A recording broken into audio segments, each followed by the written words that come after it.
Let me tell you something that took me years of getting it wrong before I figured it out. And when I say getting it wrong, I mean working until 2 in the morning, eating mustard sandwiches, sleeping on the floor of a 3-bedroom apartment I shared with 5 other guys, convinced that effort alone was going to be the thing that saved me. I was wrong. Not about working hard. Working hard matters. But I was wrong about what the game actually was, because nobody sat me down and explained the actual rules. And that's what I want to do right now. The financial system isn't broken. That's the first thing you have to accept. It works exactly the way it was designed to work. The problem is that most people are playing a game they don't understand, with rules they were never given. In a casino where the house doesn't just have an edge, the house built the building, designed the cards, and hired the dealers, and you walked in thinking you just had to work hard enough to win. You don't beat a rigged game by trying harder within it. You beat it by understanding how it's actually structured. So let's talk about that. The first thing nobody tells poor people is that poverty itself is expensive. This sounds absurd until you actually sit down and do the math. And when I was broke in Dallas, I couldn't afford to buy quality anything. Not a car, not clothes, not furniture. So I bought it cheap, and cheap breaks. And when cheap breaks, you buy cheap again. Meanwhile, the guy with money buys one good thing and uses it for a decade. Over time, he spent half of what I spent. He owned a better thing, and his wallet didn't get hit by the surprise of constant replacement costs. The poor person is always paying a tax that doesn't show up on any tax form. It's the tax of not having enough money to buy the right version of something the first time. But it's not just the dollars. There's research, serious academic research out of Harvard, showing that financial stress consumes your cognitive bandwidth the same way running 50 programs at once slows down your computer. When you are stressed about money, when you are calculating whether your checking account survives until Friday, you are making decisions with a brain operating significantly below capacity. And those are exactly the moments you need your sharpest thinking. The system punishes you twice, once with the higher cost of being poor, and once by degrading the mental resources you'd need to think your way out. Recognizing that cycle is the beginning of escaping it. Even a small financial buffer, and I mean small, $500, $1,000, sitting untouched, creates enough breathing room to change how your brain works. It sounds basic, it is basic, and it's the foundation for everything else. If you've gotten anything useful out of this so far, do me a favor and subscribe. There's more coming, and I want to make sure you're here for it. The second thing they never tell you is that the market doesn't pay for effort. Let that land for a second. The market does not care how hard you work. It doesn't care that you showed up every day on time, that you stayed late, that you gave everything you had to your job. It pays for scarcity.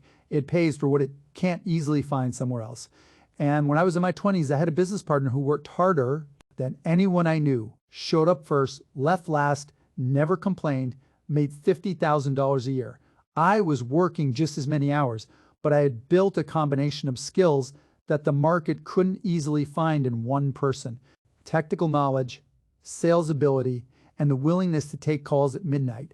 That combination was unusual, and unusual gets paid differently. This is the thing the education system doesn't teach you, because the education system is specifically designed to produce workers, not owners. Workers are interchangeable. When you're interchangeable, you negotiate from weakness. The employer can always find someone else willing to do the same thing for the same price. The moment you become difficult to replace, the entire economic conversation changes. So you need to stop thinking about how to get better at one thing and start thinking about what combination of skills almost nobody else has. A good accountant is worth something. An accountant who also understands technology and can communicate clearly to non-financial people is worth substantially more, the intersection of skills that don't usually live together. That's where the real leverage is. That's where income starts to disconnect from hours. The third thing is one I learned by watching people around me self-destruct financially, even when they were making real money. And this one is brutal because it's invisible. There's a massive difference between looking wealthy and building wealth. I've known guys who drove nicer cars than me, wore better watches than me, lived in apartments with views I didn't have, and then I watched them financially collapse when one thing went wrong. One layoff, one medical bill, 1 month without income, because everything they had was a costume. It looked like wealth. It functioned as a liability. A car that depreciates the second you drive it off the lot with a payment attached to it is not an asset. It's a wealth costume.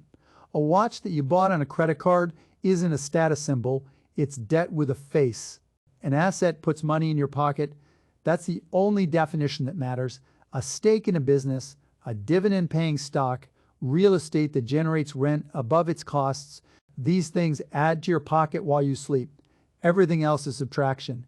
The poor and the middle class have been conditioned to spend their money on things that look successful. The wealthy have been taught to spend on things that compound. And you want to be someone whose financial life is getting bigger quietly, not someone whose financial life looks big loudly.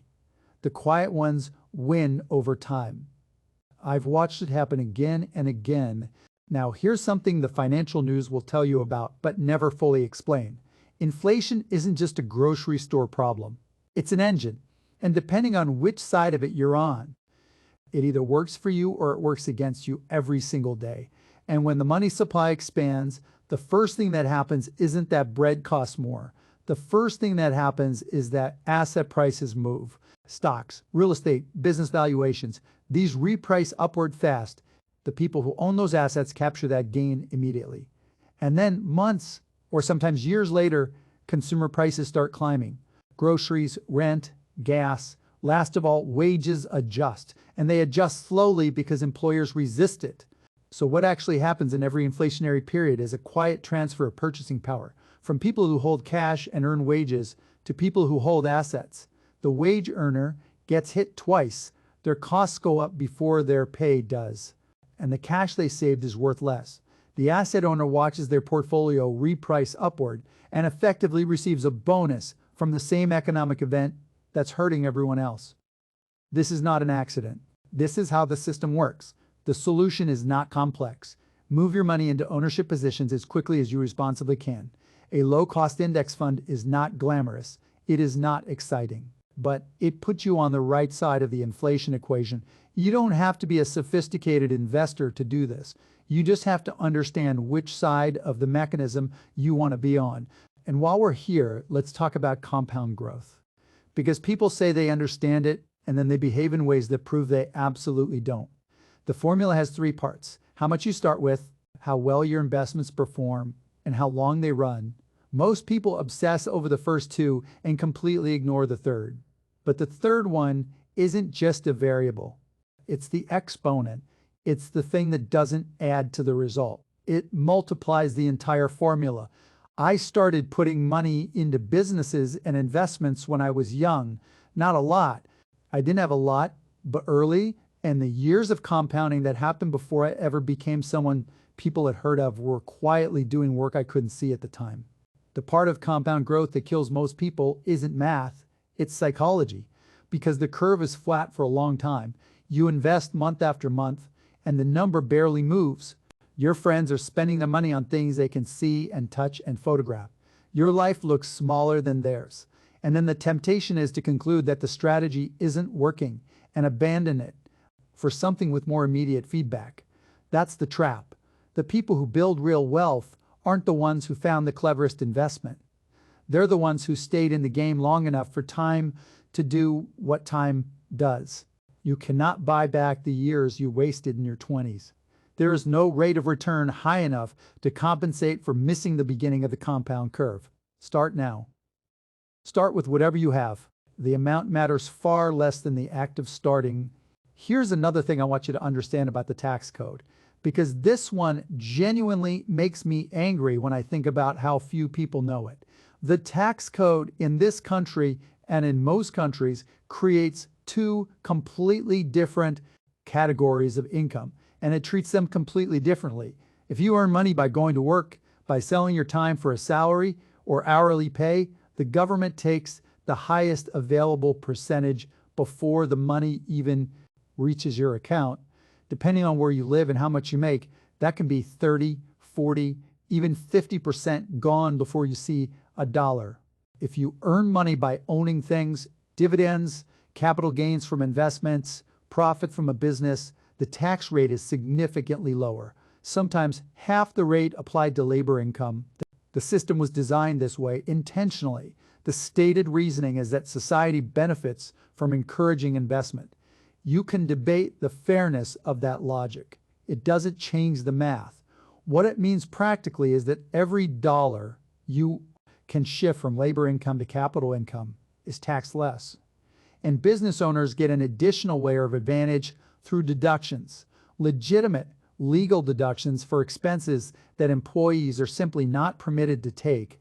I'm not telling you to do anything illegal.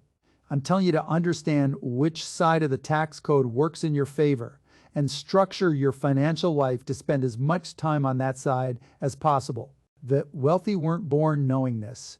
They were taught it. Now you know it. I want to say something about networks because this phrase gets repeated constantly and is almost always misunderstood. Your network is your net worth. People hear that and they start collecting business cards and LinkedIn connections like they're building a fantasy sports roster. That's not what it means. The actual mechanism is biological. Human beings are social creatures. We calibrate our sense of what's normal, what's possible, what's acceptable based on the people we spend the most time around.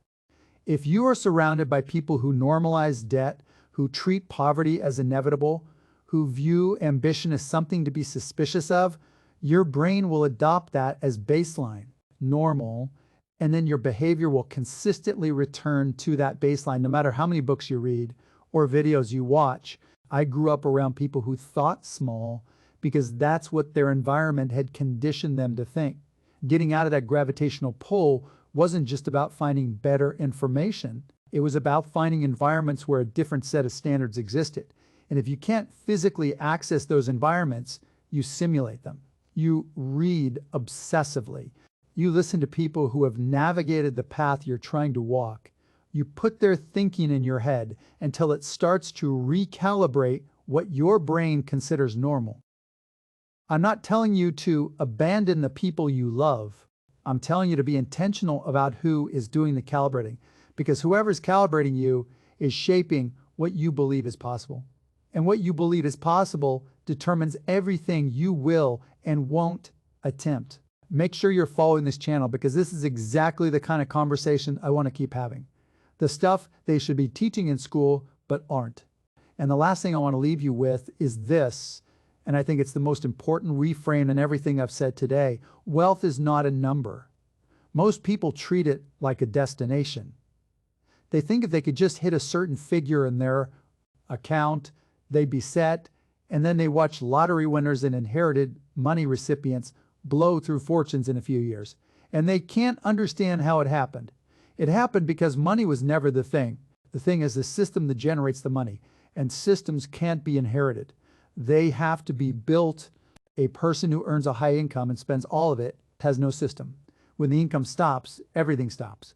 A person with a modest income who consistently moves a piece of it into productive assets is building a second engine, small at first, almost invisible, but over years that engine grows. It begins to contribute, and eventually, and this is the actual definition of financial independence, not some arbitrary number, eventually that engine covers your basic costs without you having to show up anywhere.